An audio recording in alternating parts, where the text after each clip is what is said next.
코로나19 바이러스가 시작된 지 이제 1년이 다 되어가고 있습니다. 하지만 지금도 많은 사람들이 어려움을 겪고 있습니다. 바이러스가 어디서 어떻게 감염될지 모르니 외출하는 것도 조심스럽고 사람을 만나는 것도 조심할 수밖에 없습니다. 그러다 보니 말씀을 전하는 이 순간에도 함께 교회에 모여 예배드리지 못하고 각자 집에서 인터넷을 통하여 예배를 드리고 있습니다. 교회가 구원의 방주가 되어야 하는데 자칫 잘못하면 바이러스 확산의 방주가 될 수도 있기에 각자 있는 자리에서 하나님께 예배로 나아가는 겁니다. 이 사태가 속히 해결되기를 기도하며 하나님의 때를 잠잠히 기다려야 합니다. 오늘 말씀을 보면 이스라엘 백성도 이와 같았다는 것을 알 수 있습니다. 하나님께서 약속하신 젖과 꿀이 흐르는 가나안 땅에 입성한 이스라엘 민족은 가나안에 정착하기 위해서 여리고성은 반드시 넘어야 할 과제였습니다. 여리고성을 무너뜨리지 못하면 이스라엘 백성들이 가나안에 정착하는데 큰 문제가 생깁니다.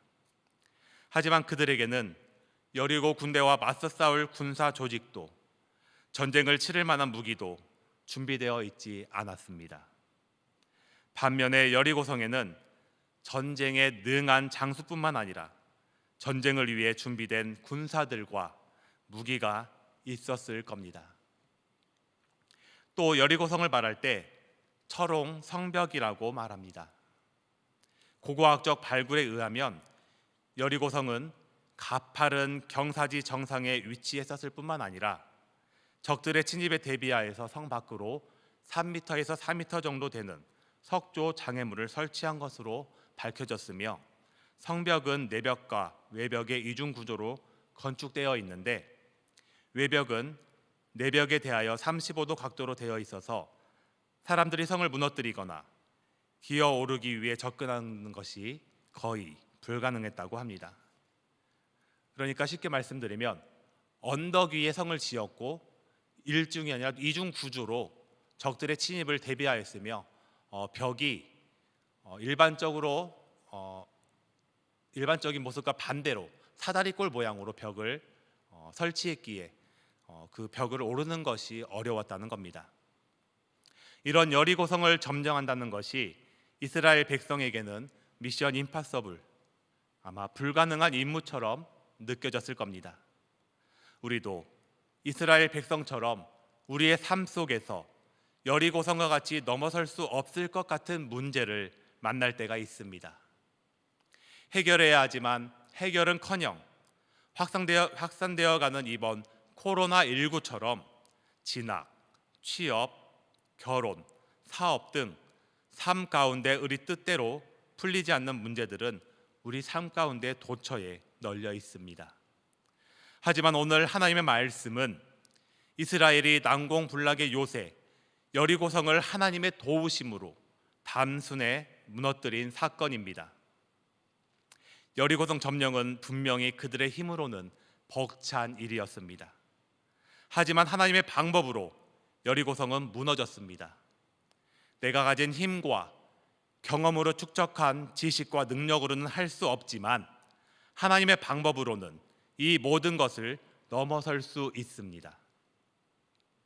살아오시면서 많은 문제를 만나셨을 겁니다. 우리 인생 가운데 해결된 문제도 있었고 해결되지 않고 그냥 지나온 것 같은 문제도 있었을 겁니다. 하지만 해결되지 않고 지나온 것 같은 문제도 사실은 하나님께서 붙들어 주셨기에 지금 우리가 여기에 있는 것 아니겠습니까? 우리의 힘으로는 불가능하지만 하나님의 방법으로는 삶의 모든 문제가 무너지리라 믿습니다. 오늘 주신 말씀을 통해 하나님의 방법으로 우리의 앞길이 환히 열리는 은혜가 있기를 바랍니다.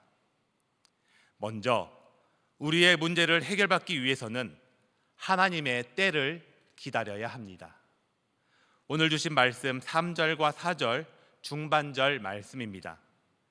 너희 모든 군사는 그 성을 둘러 성 주위를 매일 한 번씩 돌되 엿새 동안을 그리하라. 일곱째 날에는 그 성을 7번 돌며 그 제사장들은 나팔을 불 것이며. 아멘. 하나님께서는 여호수아를 통해서 이스라엘 군사들어 일주일을 기다리라고 말씀하십니다. 사람들은 아마 의구심이 들었을 겁니다. 적을 앞에 두고 일주일을 기다려야 한다는 것은 너무도 위험한 일입니다. 기다리다가 먼저 역습을 당할 수도 있고 성 위에서 공격을 가해 피해를 입을 수도 있습니다. 하지만 이스라엘 백성들은 하나님의 때보다 앞서지 않았습니다. 숨을 죽이고 하나님의 때를 기다렸기에 여리고성을 점령할 수 있었습니다. 자녀를 키우다 보니 때의 중요성을 알 수 있습니다. 예방 주사를 맞는데도 때가 있습니다.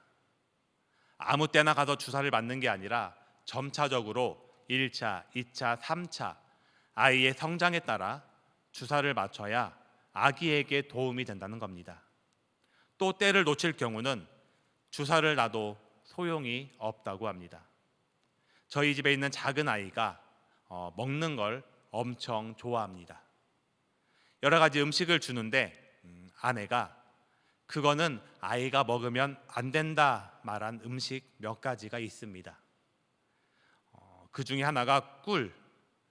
이 꿀에는 보툴리눔이라는 성분이 있는데 이것을 섭취할 경우 독소 중독으로 아기에게 치명적일 수 있다는 겁니다. 또 과일 중 복숭아는 알레르기를 유발하는 식품이기에 아기가 먹으면 안 된다는 겁니다. 아기들이 뒤집기를 하거나 또는 걸을 시기가 대략 언제쯤이다 라고 우리가 생각하는 때가 있습니다.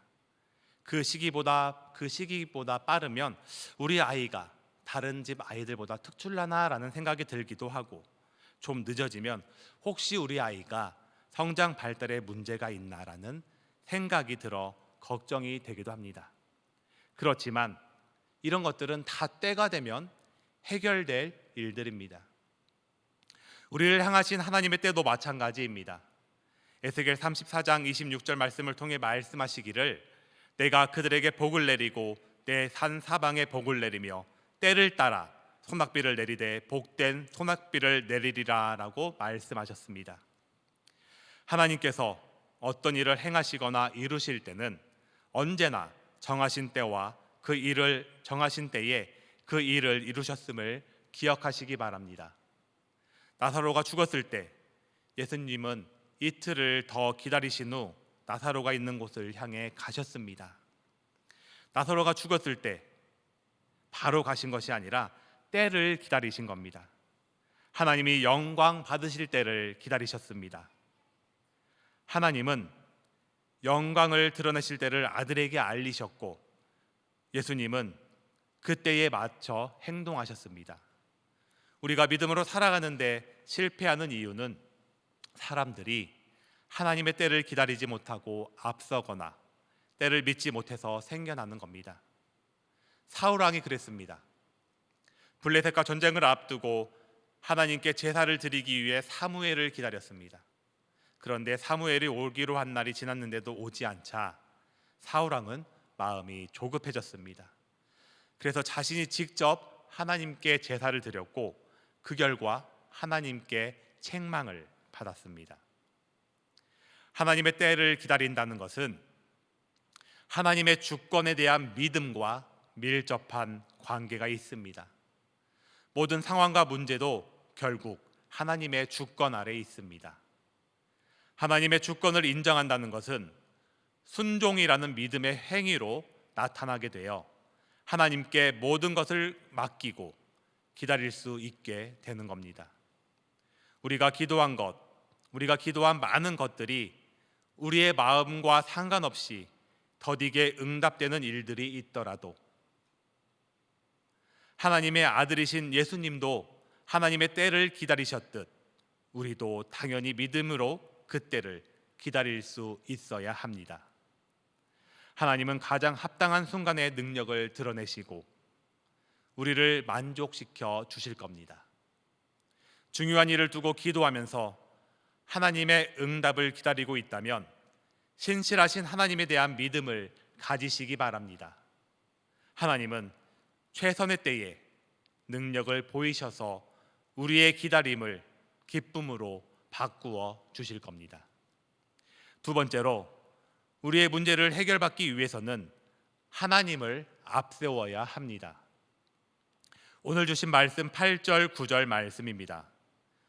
여호수아가 백성에게 이르기를 마침에 제사장 7은 양각 나팔 7을 잡고 여호와 앞에서 나아가며 나팔을 불고 여호와의 언약궤는 그 뒤를 따르며 그 무장한 자들은 나팔 부는 제사장들 앞에서 행진하며 후군은 개 뒤를 따르고 제사장들은 나팔을 불며 행진하더라. 아멘.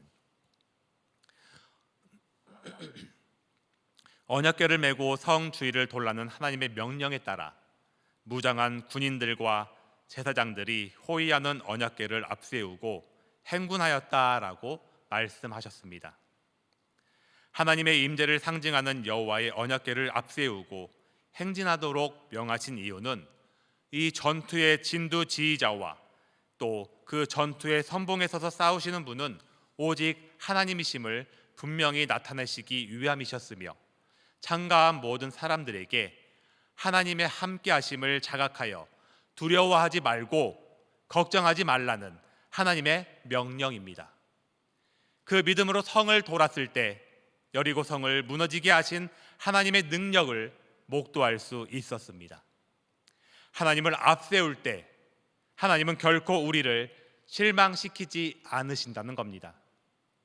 그런데 우리는 하나님을 앞세우기보다 자신을 앞세우는 일을 좋아합니다. 내가 살아오며 해왔던 방식, 내가 경험하고 공부하여 취득한 방식을 내세우며 자기만의 방식이 진리이고 길인 듯 목소리를 높여 자기 주장을 하는 사람들이 있습니다. 사람에게 완전하고 온전한 게 무엇 하나 있습니까? 아무것도 없습니다. 그러기에 우리는 늘 자신을 성찰하고 나 자신을 낮춰야 합니다. 우리가 하나님보다 나 자신을 앞세우는 것은 자기애, 하나님보다 자기 자신을 더 사랑하는 것과 자기의, 내 것보다 남을 낮게 여기는 것, 결국 자기 자랑일 뿐입니다. 다윗의 범죄 가운데 인구조사가 있었습니다. 사무엘하 24장 9절 말씀을 보면 요압이 백성의 수를 왕께 보고하니 곧 이스라엘에서 칼을 빼는 담대한 자가 80만 명이요 유다 사람이 50만 명이었더라라고 말씀을 통해 알 수 있습니다. 그러니까 이 말씀에서 해주시는 말씀은 인구조사는 명분이고 군사의 수를 조사한 겁니다. 군사력은 국가의 힘이자 왕의 힘을 보여주는 척도이죠. 결국 다윗은 자기의 힘을 자랑하고 싶었던 겁니다. 하나님보다 자신을 앞세운 죄로 인하여 이스라엘 백성이 7만 명이 죽게 됩니다. 하나님께 뛰어난 능력과 지혜를 받은 사람일지라도 그것으로 자신을 앞세울 때 그 앞에는 실패와 좌절이 있을 뿐임을 기억하시기 바랍니다. 다윗은 모든 전쟁에서 이런 수를 따지지 않았던 사람입니다. 군대의 수와 크기를 의지하지 않았던 다윗입니다. 어릴 적 다윗을 생각해 보시기 바랍니다. 골리앗과 전투에서 너는 칼과 창과 단창으로 내게 나아오거니와 나는 만군의 여호와의 이름 곧 내가 모욕하는 이스라엘 군대의 하나님의 이름으로 내게 나아가노라 라고 말하였고 이어서 그를 쳐 죽였으나 자기 손에는 칼이 없었더라 라고 말씀하십니다. 다윗은 전쟁에 나가면서 칼이 아닌 물매와 돌로 골리앗이라는 문제를 넘어섰습니다. 하나님을 앞세웠을 때 일어난 일입니다. 모든 문제는 나보다 커서 문제입니다. 나보다 크니까 문제지 나보다 작으면 문제가 아니죠. 하지만 문제보다 더 큰 하나님이십니다. 하나님을 앞세우시기 바랍니다. 다윗이 골리앗을 죽이고 머리를 베니 블레셋 사람들이 모두 도망하였습니다. 나를 겁박하던 문제는 하나님을 앞세우는 순간 우리 앞에서 모두 도망할 수밖에 없음을 기억하시기 바랍니다. 우리는 외면의 힘은 빼야 하고 내면, 즉 우리의 속사람은 강해져야 합니다. 골로새서 1장 27절 후반절 말씀을 보면 너희 안에 계신 그리스도시니 곧 영광의 소망이니라. 하나님의 모든 것이 예수님 안에 있고 그 예수님이 내 안에 살아 계신다라고 말씀하셨습니다. 성도 여러분, 목표와 비전을 계획하고 있다면 나의 힘과 지혜가 아닌 오직 하나님을 앞세우시기 바랍니다. 어떠한 문제가 발생하였을 때 하나님을 먼저 앞세우시기 바랍니다. 그리고 하나님의 인도하심을 따라 나아가십시오. 그래서 반드시 승리하는 것을 목격하시기 바랍니다. 세 번째로, 우리의 문제를 해결받기 위해서는 하나님의 방법으로 해야 합니다. 오늘 주신 말씀 10절 말씀입니다. 여호수아가 백성에게 명령하여 이르되 너희는 외치지 말며 너희 음성을 들리게 하지 말며 너희 입에서 아무 말도 내지 말라. 그리하다가 내가 너희에게 명령하여 외치라 하는 날에 외칠지니라 하고. 오늘 말씀을 살펴보면 하나님의 방법은 참으로 독특하고 이상합니다. 6일 동안 소리내지 않고 모든 백성이 여리고성 주위를 하루에 한 차례씩 돌게 했고 마지막 날은 7번을 돌라 하셨습니다. 그리고 다 돌고 난 후에 모두가 큰 소리로 외치게 하셨습니다. 하나님께서는 외치라 하는 날까지 모두에게 침묵할 것을 명령하셨습니다. 침묵하라는 것은 자기 이야기를 하지 말라는 겁니다. 하나님의 말씀에 더욱 귀 기울이고 기도함으로 영적으로 충만하라는 말씀입니다. 코로나19 사태를 두고 올해 많은 이야기들이 나왔습니다. 또 설교도 하신 목사님들도 많이 있었고 또 칼럼을 내기도 하셨습니다. 그중 올해 나왔던 코로나에 관련된 이야기를 몇 가지 소개해 드리겠습니다. 이것이 옳고 그르다가 아니라 이렇게 이야기하는 분들도 있었다는 것을 말씀드립니다. 그 중에 하나가 이 코로나19 사태는 중국의 기독교 탄압 때문이다라는 의견이 올해 초에 있었습니다. 우한 지역은 2019년에 종교정책 시행 지역으로 선정되었다고 합니다. 그러다 보니 종교 핍박이 더욱 심했는데 이때 48개 지하교회를 폐쇄하고 모든 선교사가 추방당하고 성경을 사람들이 보는 앞에서 태웠다고 합니다. 그래서 하나님께서 지켜보시다 우한에 코로나19를 발생시켜서 징계를 하셨다는 의견이 있었습니다. 또 창조 질서에 대한 파괴 때문에 일어났다는 겁니다. 하나님께서 창조하시고 우리에게 맡기셨는데 우리의 욕심 때문에 자연을 무분별하게 사용하여 파괴하였기에 제대로 지키지 못한 우리의 자처함 때문이다라는 의견도 있었습니다. 또 신천지를 드러나게 하시기 위해서다라는 말씀도 있었습니다.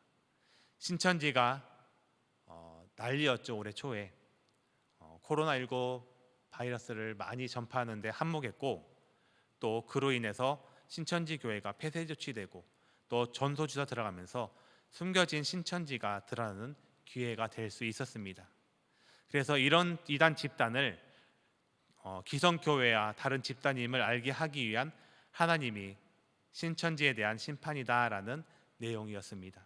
또 한편으로는 마스크를 착용하라는 것은 우리가 우리 이야기를 하지 말고 잠잠하라는 하나님의 뜻이다라는 그런 의견도 있었고, 또 이런 여러 가지 의견들이 있었습니다. 어느 정도 일리가 있는 것 같고 또 그런 것 같기도 합니다. 하지만 우리가 하나님의 섭리에 대해 어떻게 다 알 수 있고 이해할 수 있겠습니까? 다만 우리는 이런 사태를 두고 누가 잘못했고 잘했고를 따지려 하기보다 하나님이 원하시는 방법을 취해야 한다고 생각합니다. 다윗이 인구 조사로 인해 이스라엘 백성 7만 명이 죽었을 때 예배와 기도로 회복하였습니다. 우리는 지금 외쳐야 합니다. 이 시간을 통해 나 자신을 성찰하고 먼저 하나님 앞에 회개하며 기도하고 코로나19로 고통당하고 수고하는 이들의 고통과 수고를 하루빨리 덜어주시기를 기도하고 예배의 자리를 사모하고 기대하는 우리의 바람을 이루어 주시기를 기도로 외칠 때입니다. 하나님의 방법은 사람의 눈으로 보기에는 때때로 어리석어 보일 수도 있습니다. 또 이상해 보이고 안 될 것 같아 보일 수도 있습니다.